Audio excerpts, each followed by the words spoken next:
Você já se perguntou o que faz com que certas conversas sejam tão difíceis? Por que tem assuntos que parecem quase impossíveis de se discutir sem que aquilo rapidamente escale para uma grande briga? Você sabia que Harvard tem um centro de pesquisa que desenvolve técnicas poderosas para todo tipo de conversa difícil? E sim, isso se aplica a brigas de casal. Neste vídeo, você vai aprender como o método funciona e o que o torna tão eficiente para navegar por conversas difíceis. Esse método pode transformar para sempre como você lida com conflitos, então fica aqui comigo. Mas antes de mais nada, olá! Seja muito bem-vindo ao nosso canal, ao nosso cantinho seguro, onde a gente combina psicologia e ciência para melhorar o seu relacionamento. Eu sou Denise Lauti, psicóloga especialista em relacionamentos, e nos meus mais de 30 anos de carreira eu já ajudei centenas de pessoas e casais a melhorarem a sua relação. Sabe aquelas salas de interrogatório que a gente vê nos filmes, onde sempre tem uma janela que é espelho de um lado e vidro de outro? Eles têm salas como essas lá em Harvard, e os pesquisadores as usam para observar todo tipo de conflito, incluindo discussões de casais. E eles já observaram centenas de conversas difíceis dos mais diferentes tipos e contextos. Uma conclusão que talvez te surpreenda: por trás de cada uma existem, na verdade, apenas 3 tipos fundamentais de conversa acontecendo. Cada vez que entramos em uma dessas conversas, estamos, na verdade, navegando por uma de 3 categorias distintas que acabam definindo toda a dinâmica e muitas vezes até o desfecho da conversa. Mas quais são essas categorias e como elas influenciam o resultado dos nossos conflitos? Para ficar bem fácil de entender, vamos ilustrar com um exemplo. Imagine que a Joana e o Luiz foram convidados para um jantar na casa de amigos. Durante o jantar, o Luiz contou uma história engraçada sobre uma viagem recente que eles fizeram juntos. A história envolveu uma situação embaraçosa que aconteceu com a Joana. Qual é a percepção da Joana nesse momento? Para ela, a história é uma situação super chata e vergonhosa que ela preferiria esquecer. E o Luiz sabe disso. Portanto, contar essa história foi uma forma de expô-la, de humilhá-la e fazer os amigos rirem às suas custas. Qual é a percepção do Luiz? Ele não acha a história tão vergonhosa assim. Ele considera uma situação leve, engraçada, divertida. Para ele, compartilhar esse momento com os amigos foi só uma maneira de mostrar o quão divertida e cheia de aventuras tinha sido a viagem. E ele achava, de verdade, que a Joana também encararia dessa forma. E que conflito que surge a partir dessa divergência? Ao chegarem em casa, a Joana confronta o Luiz, dizendo que se sentiu traída, exposta por ele. Luiz fica surpreso e confuso, e para ele a reação da Joana parece muito desproporcional. Afinal, os dois já tinham rido juntos sobre essa história no passado. Por que ela estava tão incomodada? Imagine o desgaste e o mal-estar que pode se desenrolar a partir disso. Esse é um exemplo do primeiro dos 3 tipos de conversa. Guarda aí, a conversa sobre o que aconteceu. Esse tipo gira em torno das histórias que contamos a nós mesmos sobre o que houve em uma situação específica. Parece simples, né? Mas aí é que está o problema. Raramente concordamos sobre os fatos, porque os confundimos com nossas próprias interpretações. Nesse exemplo, o que aconteceu para Joana foi ser humilhada pelo Luiz. E para ela é um fato. Essa foi a intenção dele ao contar a história. Como nós conhecemos também o ponto de vista do Luiz, sabemos que não foi isso. Isso não invalida o sentimento da Joana de não ter gostado do que aconteceu, mas muda totalmente a forma como ela aborda essa conversa com ele. Só que exatamente esse é o perigo desse tipo de conversa. Quando narrativas diferentes colidem, o que era para ser uma discussão objetiva sobre fatos concretos rapidamente se transforma em um campo minado de mal-entendidos e acusações mútuas. Mas como vamos evitar isso? Vamos falar disso mais para frente. Antes disso, vamos conhecer o segundo tipo de conversa difícil. Mais uma vez, vamos a um exemplo. O Pedro e a Camila estão em um relacionamento há alguns anos e já moram juntos. Um belo dia, enquanto estão preparando o jantar, Pedro comenta que a Camila sempre decide o cardápio sozinha, sem pedir a opinião dele. A Camila fica imediatamente alterada e responde de uma forma ríspida, dizendo que o Pedro nunca assume a liderança de nada nas tarefas de casa e que essa é só mais uma das muitas decisões que ela sempre precisa tomar sozinha. Qual a perspectiva do Pedro? Para ele, o seu comentário foi uma forma de puxar uma conversa sobre querer participar mais das decisões diárias. A intenção dele foi falar sobre como melhorar a comunicação e a divisão de responsabilidades na cozinha. Já a Camila teve uma experiência completamente diferente. Para ela, o comentário do Pedro soou como uma crítica direta a ela, além de um sinal de que ele não valoriza e nem reconhece os esforços que ela faz para cuidar das coisas da casa. Ela já faz tanto, ela resolve tanta coisa, e ele ainda reclama. Nesse momento, a Camila se sente desvalorizada, frustrada e muito magoada. Este exemplo ilustra o segundo tipo de conversa difícil, conhecido como a conversa dos sentimentos. Essa é uma das camadas mais complexas e essenciais dentro das conversas difíceis e envolve principalmente a forma como os sentimentos são expressos, percebidos e gerenciados durante o conflito. A característica mais marcante dessa conversa é que ela acaba girando em torno das emoções que estão escondidas nas entrelinhas, numa camada abaixo do assunto que está sendo discutido de fato. É uma conversa sobre aquilo que não é dito, mas que acaba influenciando de forma intensa o curso e o resultado da conversa. Nesse exemplo, o Pedro só quer falar sobre a escolha do cardápio e parece que a Camila está tendo uma reação inexplicavelmente emotiva. Mas a verdade é que os dois estão tendo duas conversas completamente diferentes. O Pedro está conversando sobre o que está na superfície, sobre o assunto em si, o cardápio. A Camila até parece estar falando sobre o cardápio, mas o que está por trás da fala, da atitude e das emoções dela é outra conversa. É a conversa sobre como aquela situação faz ela se sentir, sobre os gatilhos emocionais que aquela situação ativou. Ela está falando sobre se sentir sobrecarregada, sobre precisar fazer tudo sozinha. Ela está reclamando que, apesar disso, o Pedro ainda age como se ela não fizesse o bastante. Mas ela não fala isso dessa forma para o Pedro. Mais do que isso, ela talvez nem se dê conta que é isso que está por trás do que ela está sentindo. Ela só sabe que ficou furiosa e age de acordo. Isso pode fazer a reação dela parecer inexplicável, exagerada, até mesmo dramática. Mas vamos passar agora para a terceira e última categoria de conversas difíceis. A Clara e o Tomás estão no meio de mais uma das suas muitas discussões sobre o horário que ele chega em casa depois do trabalho. Lá pelas tantas, a Clara, cansada de ter sempre a mesma conversa, diz para ele em tom magoado: "Eu trabalho o dia todo, me sinto exausta e você nunca está em casa para me ajudar com as crianças à noite." De uma hora para outra, parece que gira uma chave dentro do Tomás, ele muda até a postura dele, levanta a voz e responde de um jeito super agressivo: "Eu trabalho até tarde justamente para proporcionar tudo isso aqui para vocês. Você acha que eu gosto de trabalhar até tarde na noite? Você acha que isso é fácil para mim?" A reação do Tomás pega a Clara de surpresa. Ele não costuma se alterar assim, nunca grita com ela, mas dessa vez ele gritou: "O que aconteceu?" Essa situação ilustra o terceiro e último tipo de conversa difícil, o que os pesquisadores de Harvard chamam de conversa de identidade. Ela aparece quando a discussão acaba agredindo algum aspecto fundamental de como uma pessoa vê a si mesma ou como ela quer ser vista pelos outros. Como o nome sugere, a sensação é de receber um ataque, não apenas a uma atitude específica, mas a sua identidade como um todo. Neste caso, o Tomás vê a si mesmo como um bom pai, e isso é um valor importante para ele. Isso significa que esse é um dos pilares da sua identidade, da autoimagem que ele tem de si mesmo. Mas mesmo querendo ser um bom pai, trabalhando duro para isso, ele às vezes tem medo de não ser. Isso faz com que ele se sinta bastante sensível à crítica sobre isso. Ao invés de ouvir o que a Clara está tentando dizer de fato, que ela gostaria que ele ajustasse um ponto específico do seu comportamento, o que o Tomás ouve é algo completamente diferente. Ele ouve: "Você não é um bom pai, você é ausente, você não faz o suficiente pelo nosso filho." Isso dói muito, de uma forma que o tira completamente do eixo. Lembra que em outro vídeo nós falamos sobre o instinto de luta e fuga? Quando a pessoa sente que sua vida está em perigo, ela luta ou ela foge. E um ataque à identidade, ainda que não represente uma ameaça física de verdade, acaba ativando exatamente o mesmo mecanismo dentro do cérebro da gente. É, de certa forma, uma tentativa de assassinato. Mas nesse caso, a nossa ideia, a nossa percepção de quem nós somos. E todo ataque à nossa identidade afeta muito a nossa autoestima. Por isso dói tanto. E é por isso que esse tipo de conversa tende a escalar tão rapidamente. As pessoas saem de si e chegam a abandonar o seu lado racional, o seu jeito natural de ser em outras situações. Naquele momento, elas estão lutando para se defender. Em um sentido bem literal, elas estão lutando pela sua própria vida, quando elas estão lutando pela sua identidade. Agora que você conhece cada uma das três conversas e sabe como elas funcionam, vamos ao que interessa. Como a gente pode se preparar para esses momentos? Será que a gente consegue usar esse conhecimento para mudar o rumo dos nossos conflitos?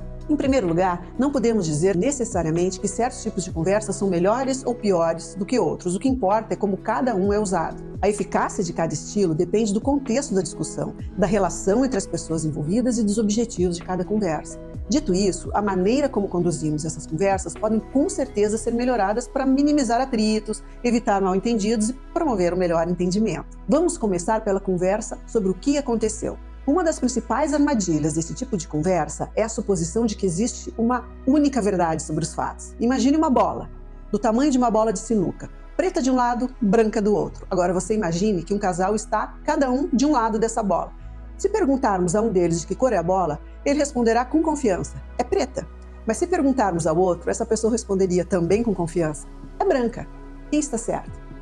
Os dois estão certos e, ao mesmo tempo, os dois estão errados. Duas pessoas podem ter perspectivas diferentes sobre uma mesma coisa e essas duas perspectivas podem ser igualmente válidas. É tão fácil esquecer disso no nosso dia a dia. Se entramos em uma conversa assumindo que o nosso ponto de vista é a única versão válida, as chances dessa discussão terminar mal são altíssimas. Isso pode levar a acusações e defesas rígidas, onde cada parte tenta impor sua versão como a certa, geralmente ignorando ou desmerecendo a visão do outro. Para tornar essa conversa mais produtiva, é essencial adotar uma postura de curiosidade e abertura. Reconhecer que você conhece uma versão da história, mas talvez não a história completa. E entender que cada pessoa pode ter uma visão igualmente válida dos mesmos eventos.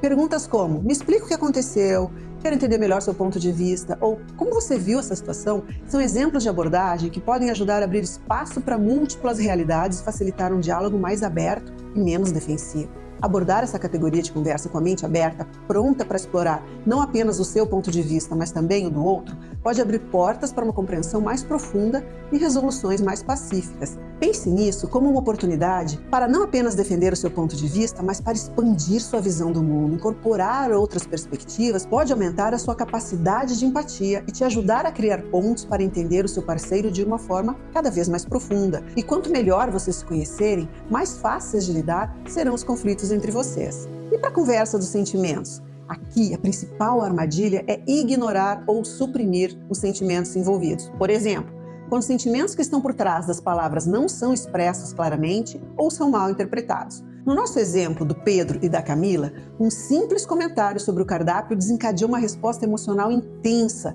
porque tocou em sentimentos não verbalizados de desvalorização e falta de reconhecimento. Essa é uma mágoa que ela já trazia dentro dela. E o que a conversa sobre o cardápio fez foi trazer à tona. E se veio à tona é porque estava escondido embaixo da superfície. A Camila talvez não tenha ainda tido condições de sentar para ter uma conversa franca sobre isso, sobre como ela vem se sentindo. E aí acontece isso. Quando algo funciona como gatilho para esse assunto, ela o ataca e o critica, mantendo uma aparente relação com o assunto inicial, quando na verdade a conversa que ela está tentando ter é sobre outra coisa. Outro desafio é a tendência de responder a sentimentos com sentimentos, o que pode intensificar o conflito em vez de resolver a situação.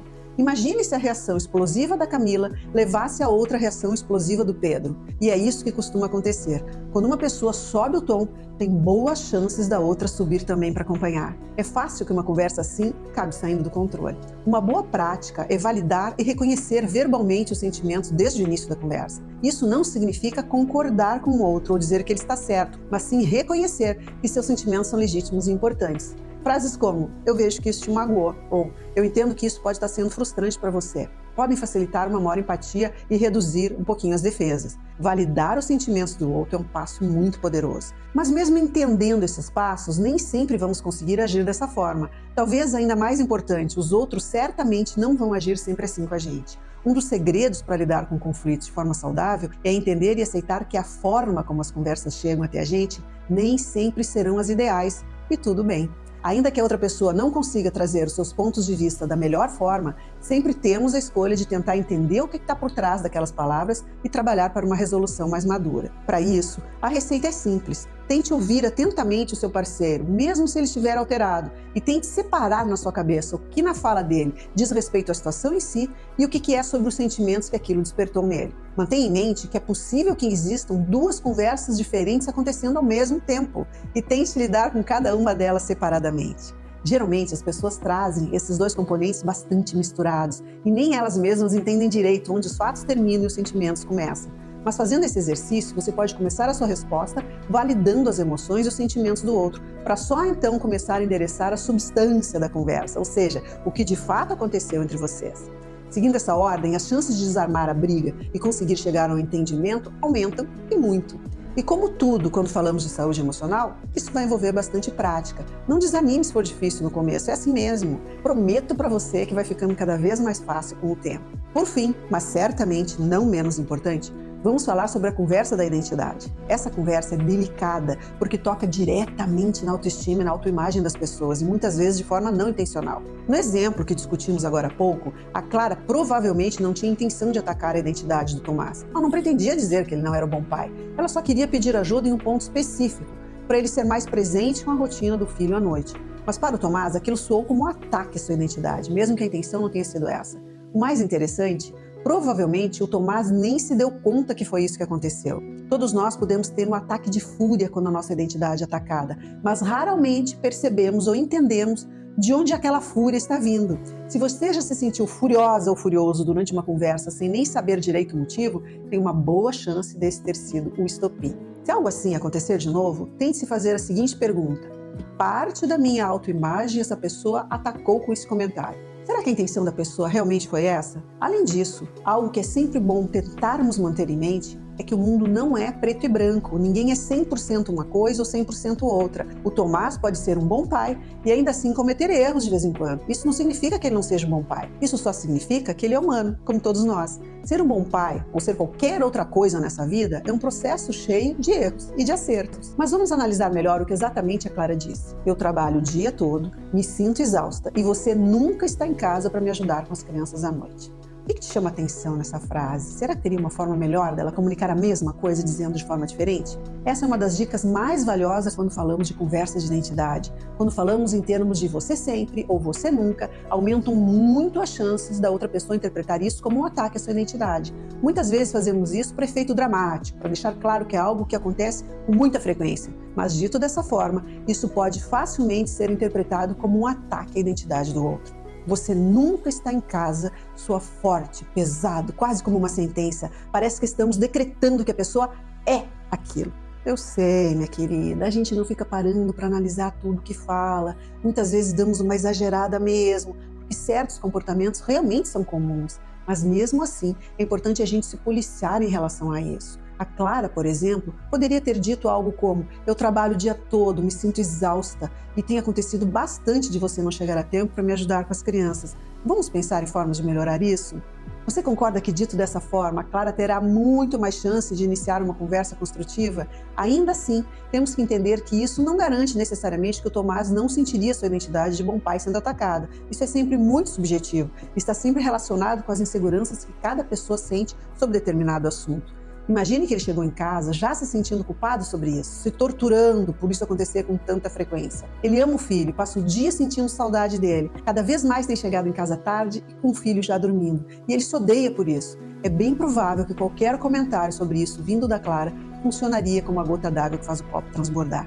Mas mesmo assim, nosso papel nessa situação é tentar entender o que está acontecendo dentro do outro e tentar encontrar a forma certa de acolher a outra pessoa. Por exemplo, entendendo o que está se passando dentro do Tomás, a Clara poderia responder à explosão dele dizendo: meu amor, eu não quis sugerir que você não é um bom pai, você é um pai maravilhoso. Eu vejo tudo que você faz pelo nosso filho e pela nossa família. Você se doa tanto, você se sacrifica tanto. Eu só estou dizendo que esse é um ponto específico que eu gostaria que a gente trabalhasse para tentar melhorar. Ainda não sei como, mas vamos tentar descobrir a forma juntos. A receita é essa: tentar entender, acolher e validar. A gente só vai conseguir seguir para uma conversa construtiva focada em soluções depois que o gatilho da identidade foi tranquilizado. E para evitar que a situação chegue nesse ponto, para começo de conversa, é útil separar as ações das qualidades pessoais durante a conversa. Por exemplo, em vez de dizer "você é descuidado", opte por "quando isso aconteceu, senti que houve um descuido". Isso ajuda a manter o foco no comportamento, sem julgar a pessoa como um todo. Promover um diálogo que respeite a identidade de cada um fortalece a relação e promove soluções mais duradouras e significativas. Ao aplicar a estratégia para cada conversa difícil, é possível transformá-las em oportunidades reais para fortalecer a conexão, melhorar cada vez mais nossa compreensão do outro e resolver conflitos de uma forma mais eficaz e respeitosa. Entendendo e praticando essas estratégias, você se tornará cada vez melhor em enfrentar qualquer conversa difícil, seja com seu parceiro, com quem quer que seja. Como tudo que envolve inteligência emocional, vai levar algum tempo de prática até que essas técnicas se tornem naturais e instintivas para você. Mas desde as primeiras conversas difíceis, você já vai observar mudanças significativas na forma como esses conflitos se desenrolam. Você consegue! Se esse conteúdo foi útil para você de alguma forma, por favor, deixe o seu like aqui embaixo. É de graça, não custa nada e faz uma diferença enorme para a gente, você nem imagina. Eu também te convido a se inscrever aqui no canal e vir fazer parte da nossa comunidade. Toda terça tem um vídeo novo, onde a gente discute assuntos importantes para te ajudar a usar psicologia e ciência para melhorar o seu relacionamento. E não se esqueça de ativar o sininho para sempre assistir os vídeos fresquinhos, recém-saídos do forno. A gente se vê no nosso próximo vídeo. Um beijo para você e até lá!